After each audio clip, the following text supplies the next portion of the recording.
तो जिस तरह से रोए हैं और उन्होंने कहा है कि मैं आहत हूं कि योगी आदित्यनाथ को शंकराचार्य ने जो कहा है और मैं नमक खाता हूं इस प्रदेश का, इस सरकार का, इसलिए मैं इस्तीफा दे रहा हूं। उस कोटे को प्राप्त करने के लिए इन लोगों ने धोखा दे करके सीएमओ को 40% कोटे का रिजर्व बनवा लिया, प्रमाण पत्र, पा गए नौकरी। वो एक उचित अवसर देख करके यहाँ से निकलना चाहते हैं कि इसी अवसर पे हम नौकरी से निकल लें ताकि कम से कम जांच न हो, रिकवरी न हो। वो रिकवरी से भाग रहा है। बरेली के सिटी मजिस्ट्रेट ने इधर इस्तीफा दिया था और उनके साथ कैसा व्यवहार हो रहा है ये सबने देख लिया। मैंने तभी कहा था कि अयोध्या के जो जीएसटी कमिश्नर ने इस्तीफा दिया है, क्या वैसा ही रुख अख्तियार कर पाएगी योगी सरकार जैसा अलंकार अग्निहोत्री के साथ कर रही थी। यहां ना जांच की बात हो रही, ना कार्रवाई की बात हो रही, ना किसी चीज की बात हो रही। और अब तो उनके खुद के परिवार के लोग कह रहे हैं कि यह आदमी फर्जी है। जी हां, जो रो रो कर नमक जिसका खाता हूं मैं तो इसका करता हूं कर रहे थे ना, रो रो कर तमाशा, वो फर्जी तरीके से बना है। जीएसटी ऑफिसर, जीएसटी कमिश्नर, पोल खुल गई है। तो सोचिए, योगी आदित्यनाथ का एक करीबी अधिकारी जो योगी के लिए सम्मान में इस्तीफा देने के लिए तैयार था, वो आदमी फर्जी निकला है, फ्रॉड निकला। और ये दावा कोई और करता तो बात अलग, उनके घर वालों ने कर दिया। अब शंकराचार्य ने ऐलान कर दिया है कि अब हो गई देर, वो जा रहे हैं माघ मेला से बिना स्नान किए। और ये सनातनियों का सबसे बड़ा अपमान है, ये याद रखिएगा। क्या हो रहा है वो भी आपको दिखाऊंगा। हालात इस कदर हो गए हैं कि भाजपा के नेता ही खुलकर बीजेपी को वोट कास्ट न करने की अपील कर रहे हैं, नारेबाजी हो रही है। कहां कहां हुआ ये सब चीजें दिखाऊंगा। और दिखाऊंगा खुद 56 भोग खाएंगे लेकिन उसी प्रदेश के अंदर बच्चे भूखे रह जाएंगे, फर्क नहीं पड़ता। और यही है इनका असली रामराज। नमस्कार, मैं हूं प्रज्वल गौतम और आप देख रहे हैं the live TV. The live TV, सच सबसे आगे। सबसे पहले ये देखिए, भाई साहब को हमने आपको दिखाया भी था, रो रहे थे, वीडियो बनाई या बनवाई जो भी है, पत्नी से बात कर रहे थे, भावुक हुए, फिर बताने लगे कि जिसका मैंने नमक खाया मैं उसका अपमान कैसे झेल लूं। शंकराचार्य अभिमुक्तेश्वरानंद सरस्वती ने यह कहा। वो बात अलग है, मैंने पहले ही दिन कहा था कि पहली बात तो नमक आपने किसी एक पर्टिकुलर मुख्यमंत्री का नहीं खाया, और अगर खाया है तो उसका मतलब तुम अधिकारी बनने लायक नहीं हो, यानी तुम किसी के आशीर्वाद तल्ले बने हुए हो। और तुम अगर आशीर्वाद तल्ले अधिकारी किसी के बने हो तो ये समझ लो तुम जायज नहीं हो, तुम्हें पहली फुर्सत में नौकरी से बर्खास्त करना चाहिए था। दूसरा ये कि भाई साहब रो रो के बता रहे थे अपमान, योगी आदित्यनाथ का क्या अपमान हुआ। बच्चों के साथ जो मारपीट हुई उस पर ये भावुक नहीं हुए। दरअसल ये आदमी अपनी कमी छिपा रहा था। क्या था? फर्जी विकलांग सर्टिफिकेट लगाकर नौकरी लेने का आरोप है। ये है अयोध्या के deputy GST commissioner Prashant Singh, जिन्होंने फर्जी विकलांग सर्टिफिकेट लगाकर नौकरी ली है।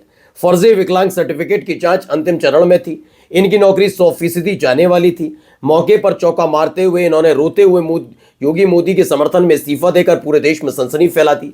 अब आप अंदाजा लगाइए कैसे कैसे लोग समर्थन करते हैं, मुझे बताने की जरूरत नहीं, क्योंकि इन्होंने देखा ना, मैंने कहा ना, एक अधिकारी से चलन शुरू होता है। जब बाकी अधिकारी देखते हैं कि वाकई इस दौर की सरकार को यही चाहिए तो हम कर सकते हैं, पद भी है हमारे पास, ताकत भी है, तो हम कर सकते हैं। जो था ना, रंग पड़ जाए, हिस्सा कटवा लो, पहलवान है, कह दिया तो क्या हुआ तरीका है। जब ऐसे ऐसे लोगों को जो पुलिस नियमावली को खूंटी पर टांगे और उनको प्रमोशन दिया जाए तो यकीन मानकर चलिए फिर बेड़ा गर्क होना तय है। ये समझ गया आदमी कि कार्रवाई हो, कार्रवाई से बचने के लिए अगर मुखिया के सम्मान में इस्तीफा देंगे तो कुछ ना कुछ इस इंतजाम हो जाएगा।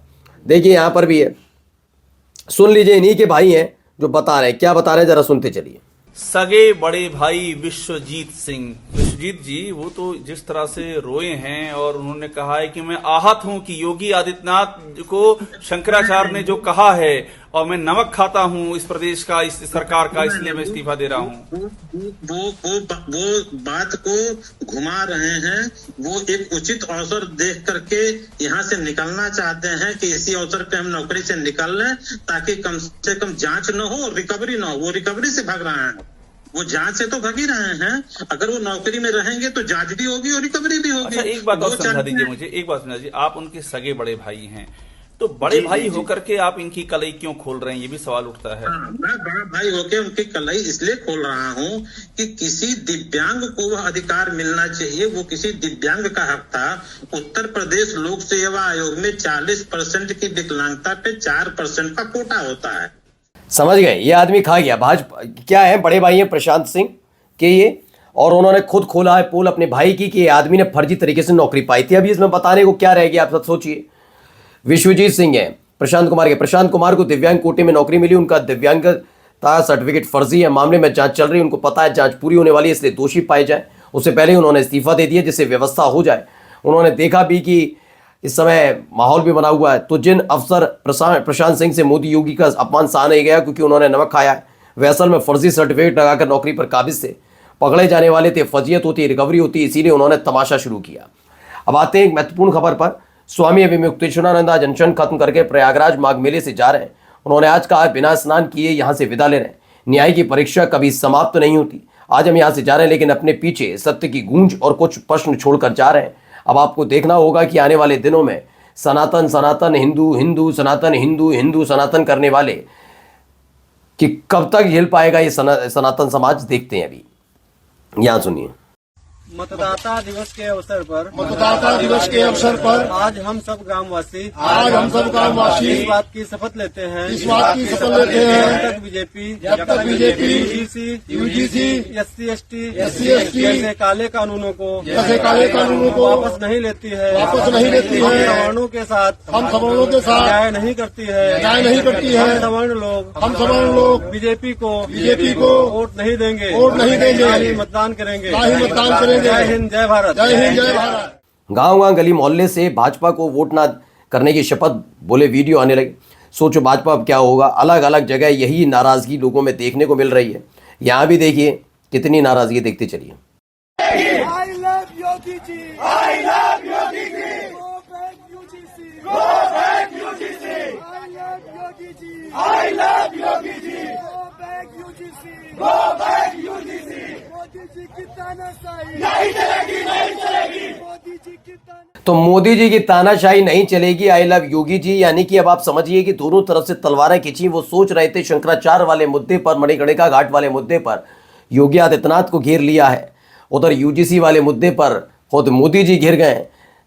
दोनों ही तरफ से हालत खराब नजर आ रही है। भाई ये जौनपुर से भी कुछ तस्वीरें निकली, जरा उसको भी देखिए क्या हो रहा है। यहाँ पर भी यूजीसी के खिलाफ लगातार विरोध प्रदर्शन, तमाम चीजें होती हुई नजर आ रही हैं। लोगों में नाराजगी चरम पर है ही और होनी भी चाहिए। मेरा भी यही मानना है कि अपने अपने हिसाब से, क्योंकि सरकारें जो चुनी जाती हैं वो चुनी ही इसीलिए जाती है क्योंकि जनता उन्हें चुनती है। लेकिन जब आप जनता की आवाज को कुचलने का काम करते हैं तो जनता सड़क पर आती है। फिर जो हो रहा है वो कुछ यूं भी नजर आता है, जरा देखते चलिए। कानून वापस लो, वापस लो, वापस लो, काला कानून वापस लो, वापस लो, वापस लो, UGC go back, go back, go back, go back, Modi शर्म करो, शर्म करो, शर्म करो, योगी मोदी शर्म करो, शर्म करो। तो यहाँ पर योगी मोदी के खिलाफ है पत्रकार, वकील, कवि, सरकारी अधिकारी, सवर्ण संगठन, विपक्ष के कई नेता अभी तक यूजीसी का विरोध कर चुके हैं और कर रहे हैं, लेकिन देश के सवर्ण नेताओं की ओर से कोई ठोस विरोध नहीं दिखा। आखिर ऐसी कौन सी मजबूरी है जो उन्हें चुप रहने पर मजबूर कर रही है? सही बात है। अब आ जाइए अगला यान को भी सुनिए, ये क्या कह रहे हैं। यूजीसी कॉलेज कानून का अगर विरोध करना ना जनरल वालों, तो तरीका अच्छा अपनाना पड़ेगा। मतलब क्या तरीका? भारत के सबसे बड़े बिजनेस, प्राइवेट बिजनेस, जिसमें कॉलेज, अस्पताल, होटल, मतलब बड़े से बड़े जितने भी बिजनेस हैं, आज भी 60% जनरल कास्ट वालों के हैं। सभी को अपने अपने बिजनेस के आगे अपने गेट पे ये लगा देना चाहिए कि ओबीसी और एससी वालों के लिए जगह नहीं है जब तक ये कानून नहीं हटता। तो ये करणी सेना के प्रदेश महासचिव हैं गौरव चौहान। इस महोदय का कहना है कि सभी सवर्ण अपने कॉलेज, अस्पताल और होटल्स पर एससी ओबीसी के लिए प्रवेश निषेध के पोस्टर लगाएं। देश में सवर्ण सिर्फ 15% और 85% वाली आबादी पर निषेध लगाने की बात कर रहे हैं। अंदाजा सोचिए क्या क्या, मतलब इनका कोई भी रुख रहे या कुछ भी रहे, लेकिन दो धड़ों में कैसे बांट दिया गया। यहाँ तो हिंदू मुसलमान से शुरू की थी कहानी, यहाँ तो अगड़ा पिछड़ा में फंसा दिया। अभी एक वीडियो ये भी आई, जरा सुनिए, देखिए। मजा आ गया।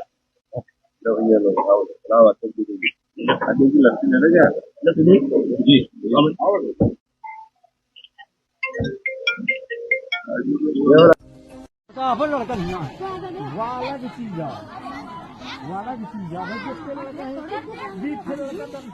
तो लोग कह रहे हैं मध्य प्रदेश के मुख्यमंत्री 56 भोज खाएंगे और मध्य प्रदेश के बच्चे, उनका क्या? सरकार रबड़ी और मलाई खा रही है, बच्चों की थाली भ्रष्टाचार की भेंट चढ़ा रही है।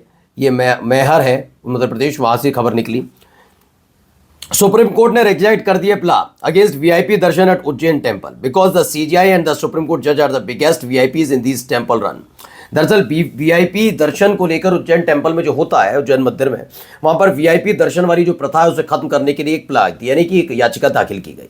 सुप्रीम कोर्ट ने रिजेक्ट कर दिया कि ये तो हम नहीं कर पाएंगे भैया, क्योंकि अगर यही कर दिया तो फिर आगे अगर हो सकता है उसका सामना भी करना पड़े। और देखिए 4 से 5 लाख मियाँ भाइयों के वोट कटेंगे एसआईआर में, ये ऐलान कोई और नहीं करता बल्कि हेमंत बिस्व शर्मा करते हैं। समझ नहीं आ रहा मुख्यमंत्री हैं या चुनाव आयुक्त। नमस्कार।